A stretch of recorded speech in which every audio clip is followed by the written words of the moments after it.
नमस्कार दोस्तों, स्वागत है आपका दी हीलिंग वॉइस में। मैं डॉक्टर आशीष।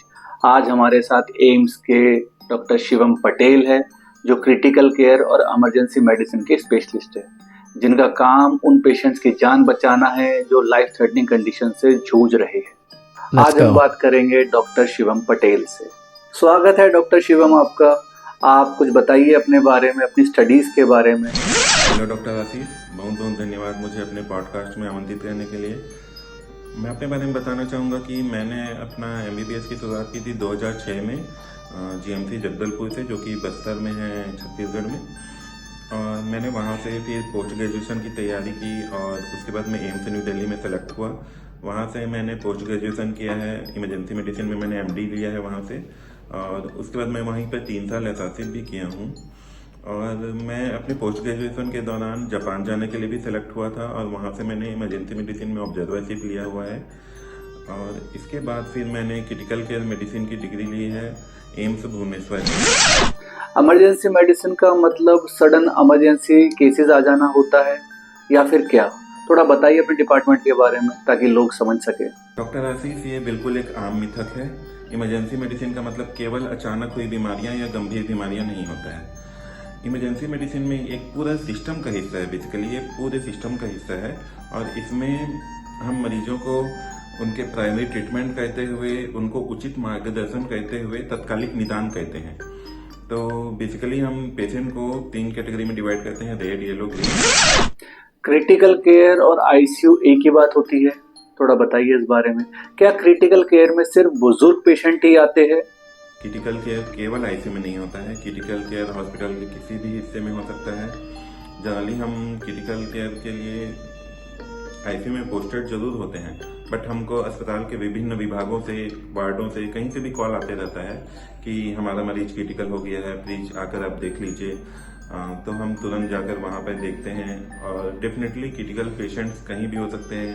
पेशेंट एडमिशन के समय नॉर्मल रहता है, लेकिन बाद में वो वार्ड में क्रिटिकल हो जाता है। क्रिटिकल केयर के मरीज केवल बुजुर्ग नहीं होते हैं, वो बच्चे भी हो सकते हैं, जवान भी हो सकते हैं, बुजुर्ग भी हो सकते हैं। क्या कोई डॉक्टर किसी पेशेंट को बिना देखे, बिना चेक करे भी एडवाइस दे सकते हैं, उनका ट्रीट कर सकते हैं? क्या कभी ऐसा होता है या हो सकता है? डॉक्टर आशीष, ये बहुत ही दिलचस्प सवाल है।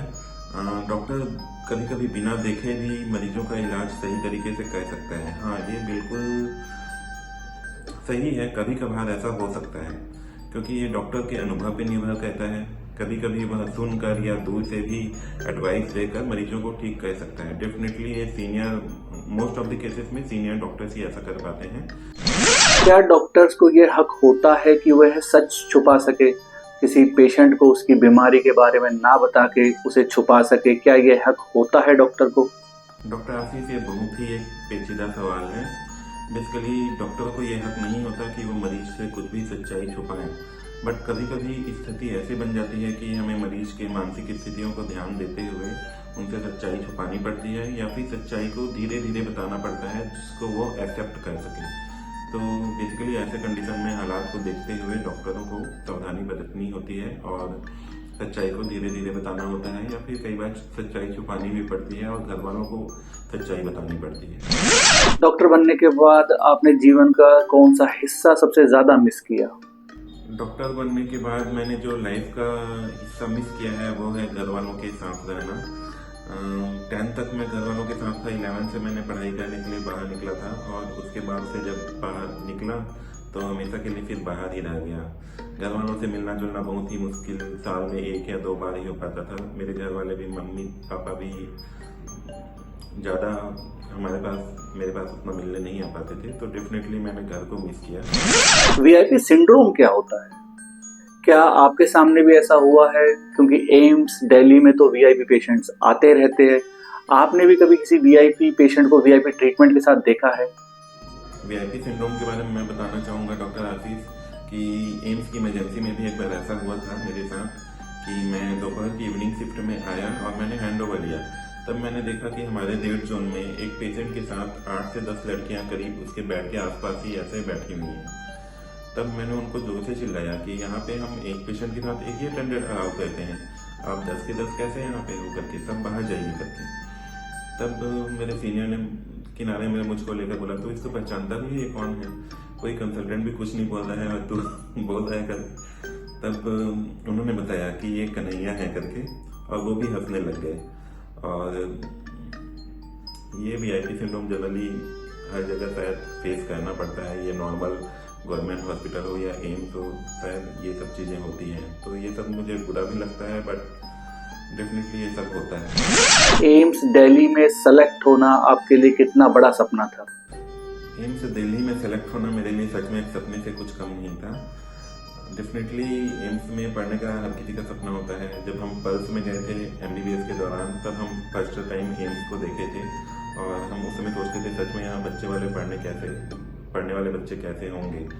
बट मैंने MBBS के बाद काफ़ी मेहनत किया। मैंने बिल्कुल अपना मोबाइल बंद कर दिया था, नंबर्स ब्लॉक कर दिए थे, कॉल बहुत ही कम, दिन में 1 या 2 बार घर वालों से बात करता था, और बाकी टाइम काफ़ी हार्ड वर्क किया, तब जाकर मुझे एम्स दिल्ली में सिलेक्शन मिला। बहुत बहुत धन्यवाद डॉक्टर शिवम अपना कीमती समय देने के लिए।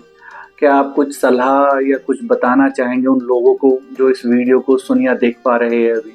धन्यवाद डॉक्टर आशीष। मैं अपने श्रोताओं को भी धन्यवाद बोलना चाहूँगा। मैं अपने श्रोताओं को ये संदेश देना चाहूँगा कि स्वास्थ्य संबंधित जानकारी हमेशा सही सोच से लें, और कोई भी अफवाहों से बचें। और इमरजेंसी मेडिसिन और क्रिटिकल केयर डेफिनेटली एक बहुत ही इम्पॉर्टेंट विभाग है, तो इससे संबंधित कोई भी प्रॉब्लम होती है तो हमेशा इनके विशेषज्ञों से ही सलाह और परामर्श लें।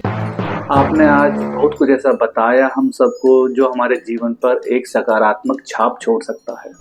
इमरजेंसी और क्रिटिकल केयर के डॉक्टर्स को कितना स्ट्रेस होता है और कितना स्ट्रेसफुल उनका काम होता है, ये आज आपसे बात करके समझ आया। ये इंटरव्यू सिर्फ मेडिकल के स्टूडेंट्स या मेडिकल डॉक्टर्स के लिए ही नहीं, आम लोगों के लिए भी उतना ही यूजफुल है। दोस्तों कमेंट करके बताइए कि आपको इस पॉडकास्ट का सबसे इंटरेस्टिंग क्वेश्चन, सबसे इंटरेस्टिंग सवाल या पोर्शन कौन सा लगा, और डॉक्टर शिवम से आपको क्या सीखने को मिला। धन्यवाद।